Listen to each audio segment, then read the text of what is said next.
All right, everybody, hello. Thanks so much for joining us. We're going to start with an invocation before we start the interview.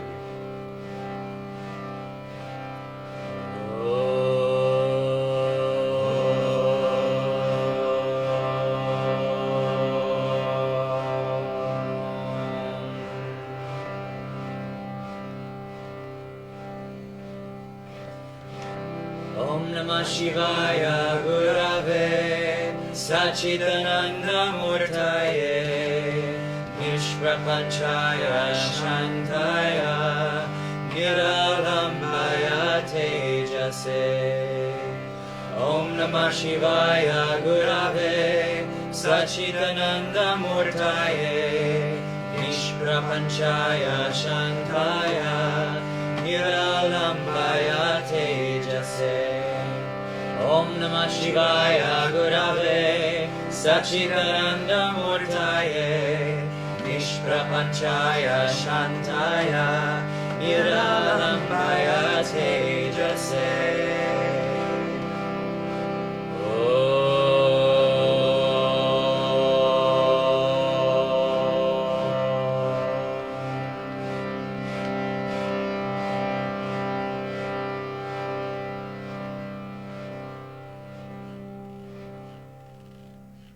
I honor my higher self, Shiva, who is the true teacher within and without, who assumes the form of truth, consciousness, knowledge, and bliss, transcending limitations, filled with peace, independent in existence, the vital essence of illumination.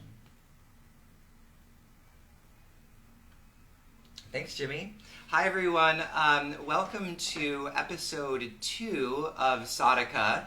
In this Facebook Live show, I interview different practitioners of all stripes from the various practices of Eastern philosophy on their respective practices. So I'm very excited to welcome Jimmy Nataraj for episode 2. This is Jimmy. Hello, Jimmy. How are you? Good. How are you? Good.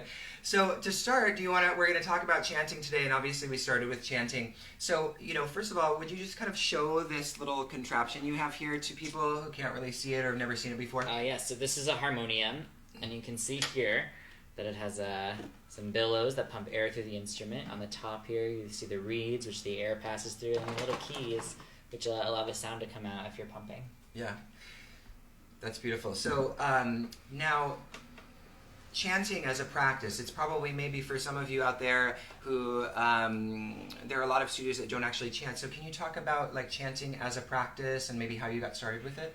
Yeah, so in yoga philosophy, the thing that carries the highest vibration, the thing that is the most sacred to yogis is sound vibration. It's one of the reasons why we begin our yogic practices with the sacred sound of Om. Mm-hmm. The Yoga Sutras of Patanjali, one of our yogic texts, one of the sutras, 127, it says Tasya Vachaka Pranava. And what this Yoga Sutra means is that the sound of Om is a container for all of the divine's energy. So speech is the thing that's most sacred. And if we look across all kinds of traditions, if we were to read the Bible with a really discerning eye, we could pick up on this. In the beginning there was the Word, and the Word was with God, and the Word was God. So in the same way, the thing that is larger than us, which in Yoga Sutras they call Ishvara, that thing that's bigger than you, it poured all of its potency, all of its essence is contained in the sweetness of the sound Om. So by chanting that, you start to allow that energy to vibrate within you, and it is you, and it's in everything, and so we connect to that. And chanting in my own life, I got into kind of really randomly as a kid when I was in Catholic school. Mm-hmm. I went to a Catholic school, and a friend, I was having a really tough time. I was very bullied, and a friend's mom gave me a box for my birthday, and it was like one of those things you used to be able to buy at Barnes and Nobles, and it was called the prayer bead box. And inside the prayer bead box there was a mala, which is a rosary for yogis, and it talked about the history of prayer beads throughout the world, and it gave mantras that you could try chanting along with the mala, and I just took to it and really loved it, and it was something that I did that I really credit with like the reason I survived my middle school years, my high school years, and my time in New York. It's been the thing that I've been able to take refuge in the most. So this is actually, you actually found this practice before yoga asana. Yes, yeah. I was doing yogic meditation probably 5 years before I ever stepped foot in a yoga studio. Now, when you say yogic meditation, do you mean like mantra? Yeah, so mantra.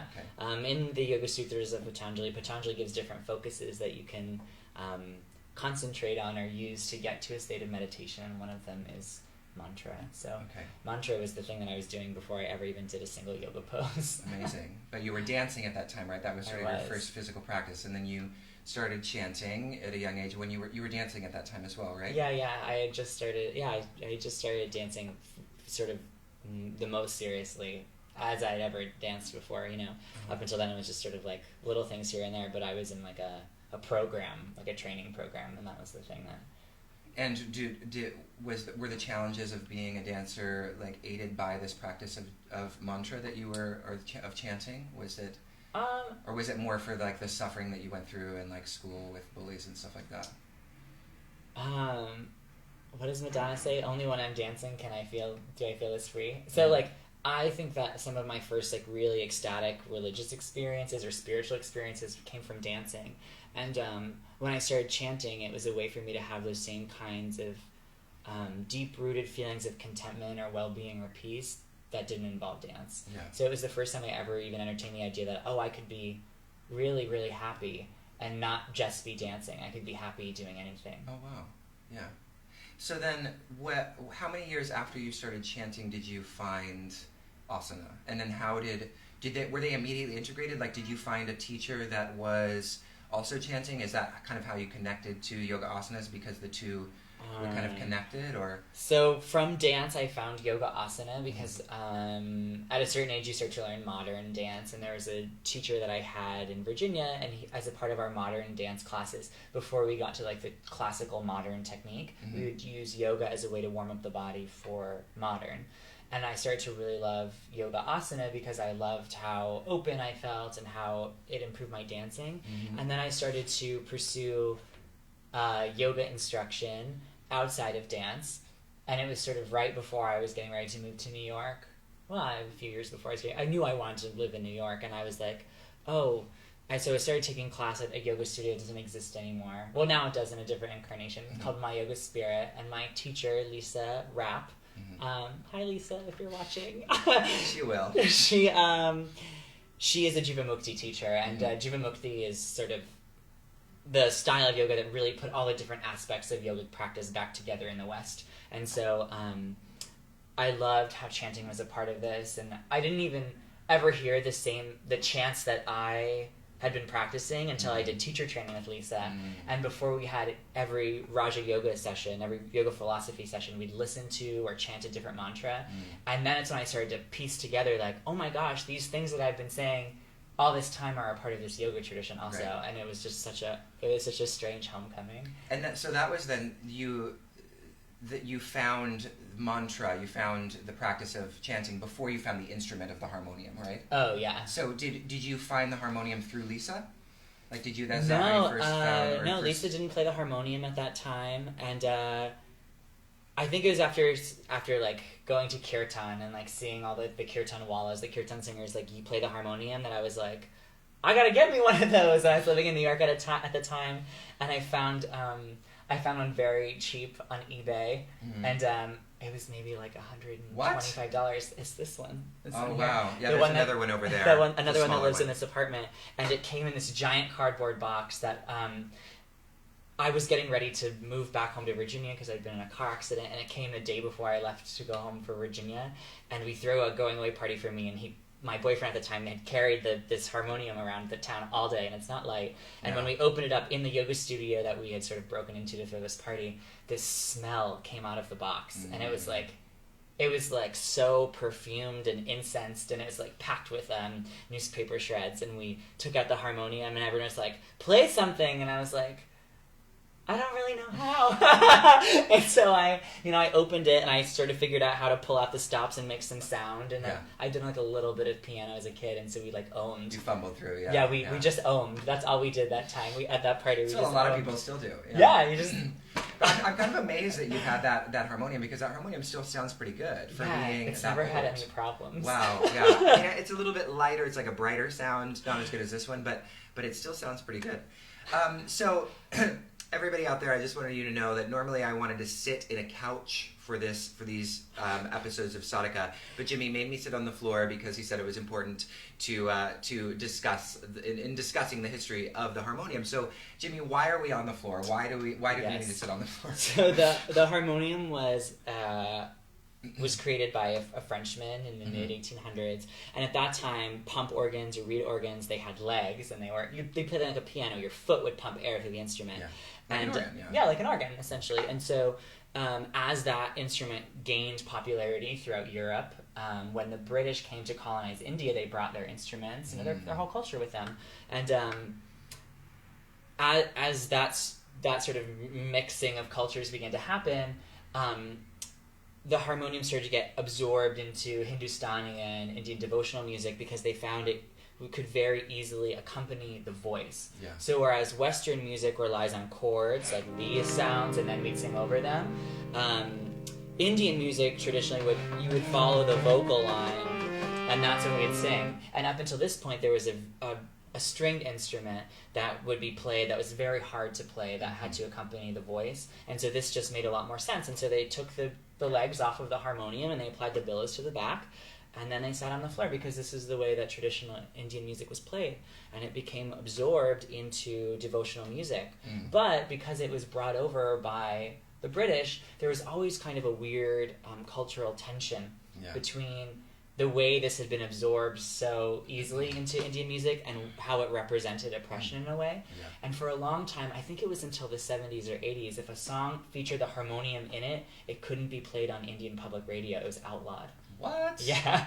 That's crazy. Yeah, so only until very recently has that been lifted. Well, and isn't it also, I mean, beyond, feeling maybe from a certain perspective that it was an imperialist, instrument that got exported, but isn't it also that traditional Indian music has more notes or more tones? There's actually, I've heard that there's we have half notes, but there's actually quarter notes, I think. Right? Yeah, and it's the way that the voice ornaments the...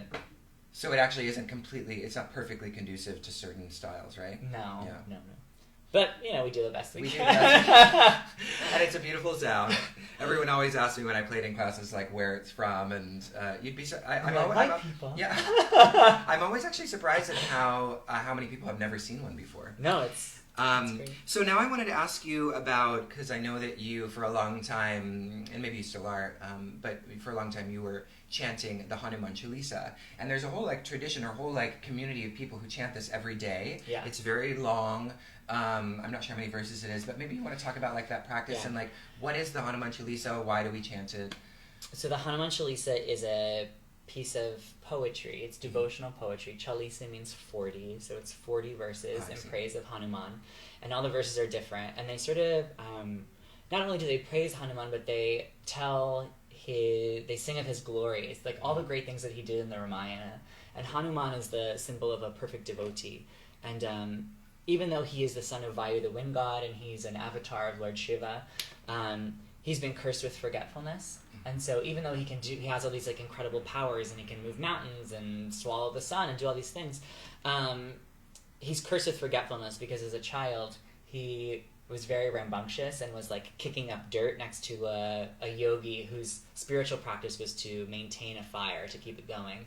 And so the dust keep putting out the fire, and at this time the yogis, they had these kind of powers called siddhis, and so the yogi curses Hanuman with forgetfulness, so he won't be able to remember that he is strong beyond measure.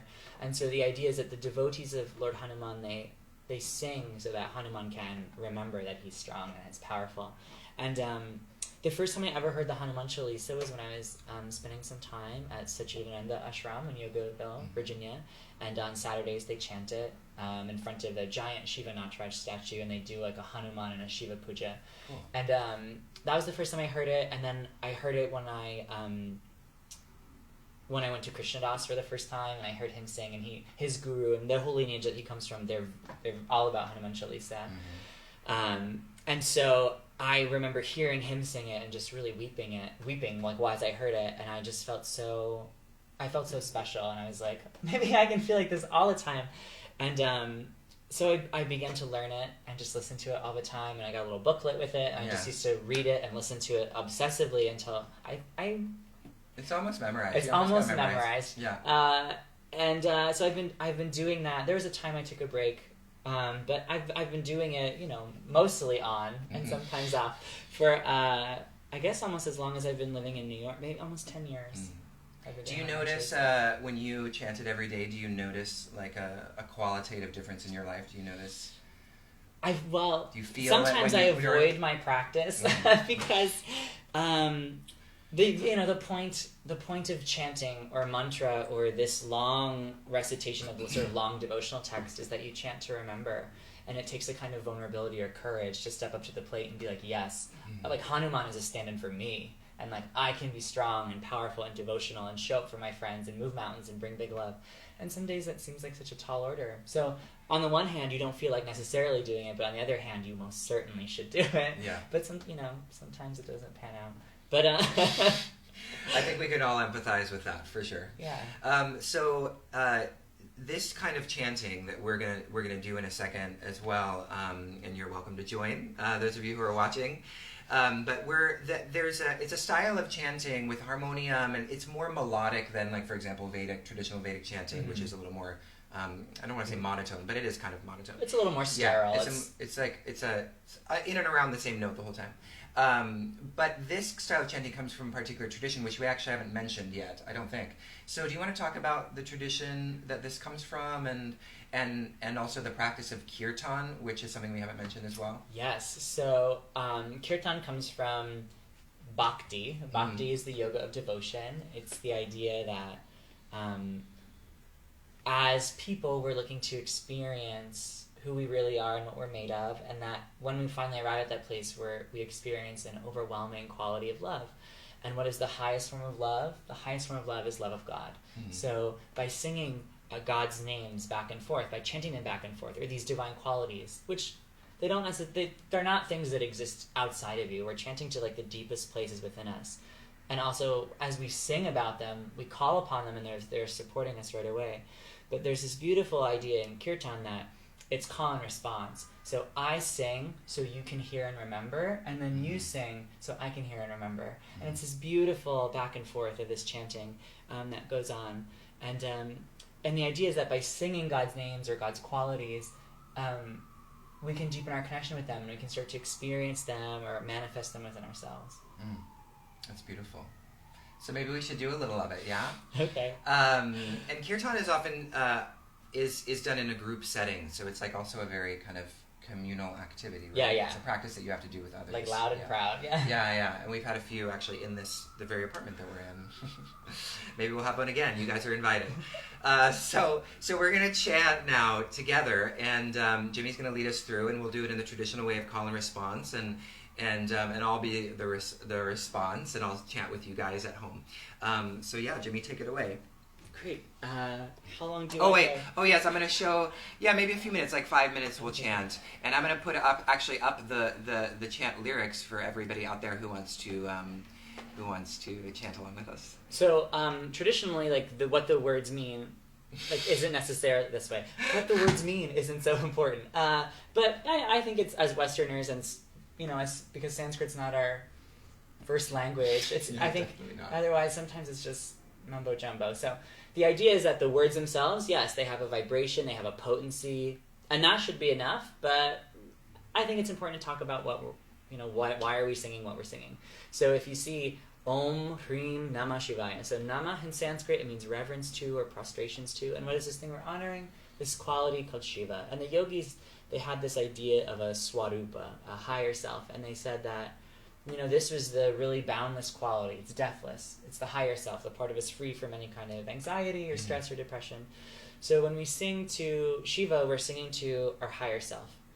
right? Preem is and Om, they're both bija or seed sounds that don't really have translatable meanings. So isn't that fun? But they represent whole concepts, right? Om represents Qualities. that expansive quality.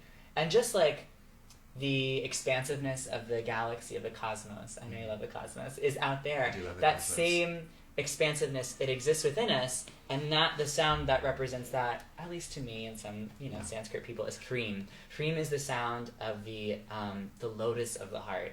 It's the Tibetans, they call Hreem Mahamaya, and it's your heart's ability to recognize what's true and good. So it's the vastness of the heart juxtaposed with the vastness of the world when we sing Om Hreem Namah Shivaya, and then we're saying those things are what I'm capable of becoming, or I call upon those things to support me and lift me up. Tasmai Shri Gurave Namaha means that's the teacher, and I bow to that quality within me. That's the thing that I gotta put in charge. So let me offer myself to that over and over and over again. And maybe someday it works. Yeah. Well, that sounds pretty epic. Let's do it. Okay, and I'm gonna try to play the bongo along. Actually, Jimmy was making fun of me before we started because we were practicing, and I was playing like patty cake. So I don't claim to know anything about this. The djembe. The djembe, but I'm gonna play it anyway. All right, here we go.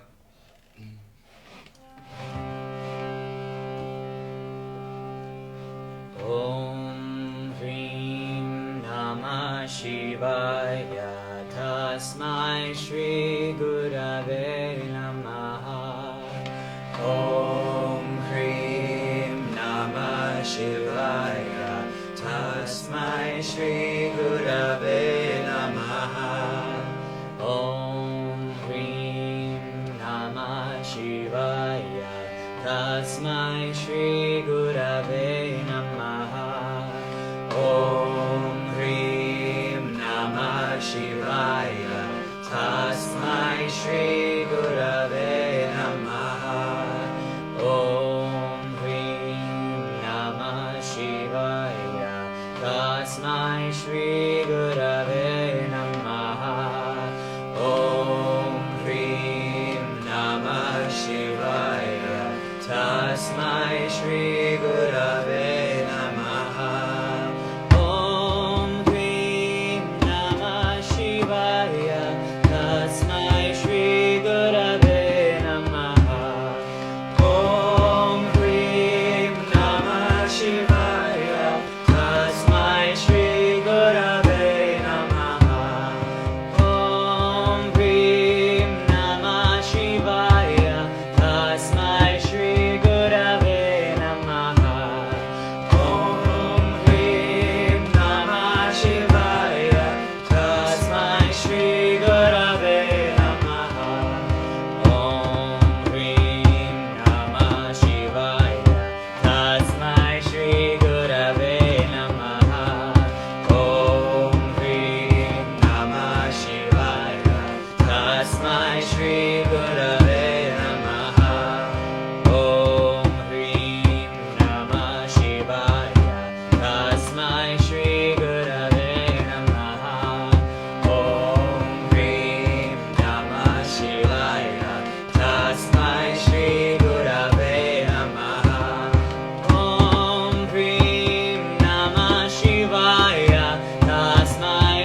Om Hrim Namah Shivaya. Tasmai Shri Gurave Namaha.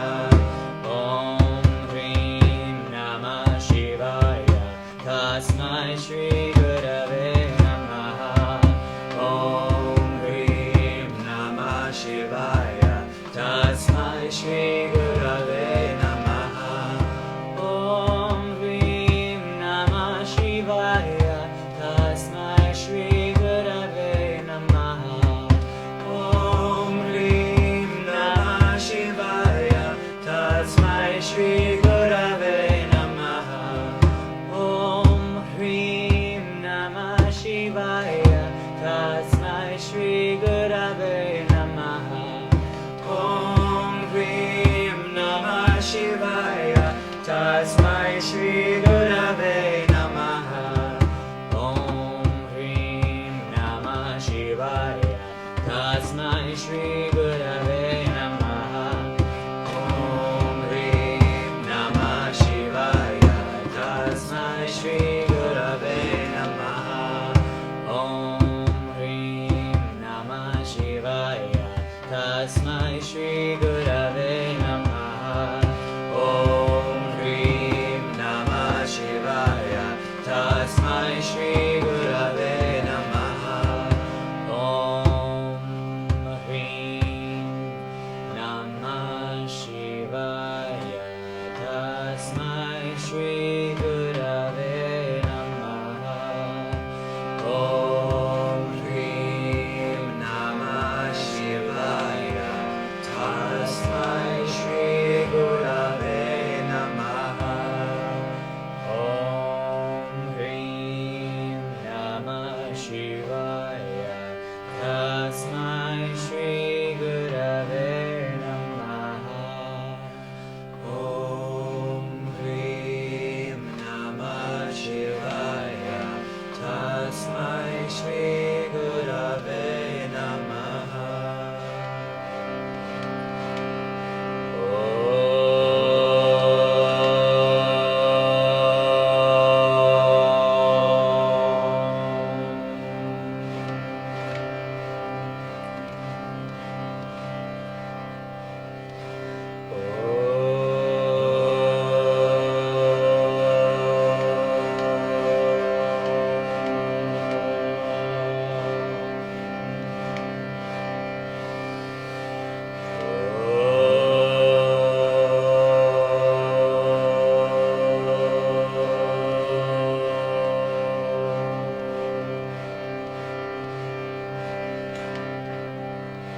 Asato ma sadgamaya. Tamaso ma jyotirgamaya. Mrityurma amritam gamaya. Om Shanti Shanti Shanti. Loka samasta sukhino bhavantu. Lead us from the unreal to the real. Lead us from the darkness to the light. Lead us from the fear of death to the knowledge of immortality. Peace for the body, peace for the mind, peace for the soul. May the entire universe be filled with peace and joy, love and light. Thanks, Jimmy. That was super fun. Thank you for having me. So before we close, do you want to just share with everybody what's going on with you, where people can find you? You just actually taught at the Grand Central Station yesterday, Yes, which it was was so much a fun. huge honor for Jimmy. I was there as well, assisting his class in the beautiful and amazing Grand Central Station. And so, if you want to follow Jimmy, what are your hashtags? Oh yes, so you can follow me on Instagram at Jimmy Nataraj, and you can find me on Facebook. Same thing, if you type in Jimmy Nataraj, I'm probably the only one. I have a website that may or may not be up to date, jimmynataraj.com, and in the second and third weekends of October, I'll be directing a yoga philosophy intensive alongside this one here, Yes, Jacob we'll be- Kyle, Jackie Simon, and dear Matt Lombardo. Matt Lombardo, who's been a guest on Shitheads. Yes. So if you haven't heard him, if you want to check out his So episode, it's good. And so that's for the second and third weekends at Pure Yoga, their West Side location, and information about that is available on their website under the teacher training tab. You don't have to be a teacher to come; you just have to be curious. Yeah. And even for people who want to just like dive in deeper into the philosophical texts and learn more about, or even start a meditation practice, other practices besides asana, you know, like chanting, like we're doing here, mantra, meditation, all these sorts of things. And if you want more information on that, you can, besides going to the website, you can also email us at hello, how are you? No, hello at embodiedphilosophy.com. And I can give you more information on that if you're interested in those 2 weekends in New York City. So, so this has been really great. And what's your website? JimmyNataraj.com. JimmyNataraj.com. And also Jimmy has some incredible dance work. If you are interested in dance as well, he has some beautiful videos on his Facebook page you can check out. So in closing, I would like to let you all know that if you're not on our website, or not in our mailing list yet, in which we send out updates about new podcast episodes, we send out specials on retreats and programs that are coming up. So if you haven't yet joined our community, be sure to text the word embody, EMBODY, which you can see right here on the page or on the video, to 44222. And then also we're giving a special 15% discount to those who are watching Sadhaka. This will only be up the day that it's live and the day after. So if you're interested in getting this 15% discount on any of the videos in our masterclass collection, which include a lot of the people that have been interviewed on Shitheads and some other incredible teachers that were all featured on our recent conferences, you can go there. You can purchase it either a single video teaching class, which are between 60 and 90 minutes, or you can download a whole series on either Buddhism or the Yoga Sutras and the Bhagavad Gita. And there's going to be more coming soon. So go to 5tapas.com/masterclass, which you can see at the bottom if you're interested in doing that. So, all right. Thanks so much, everybody. Thank you, Jimmy, for joining us. Yes. It's been such a pleasure. Namaste. Namaste, everybody. Bye-bye.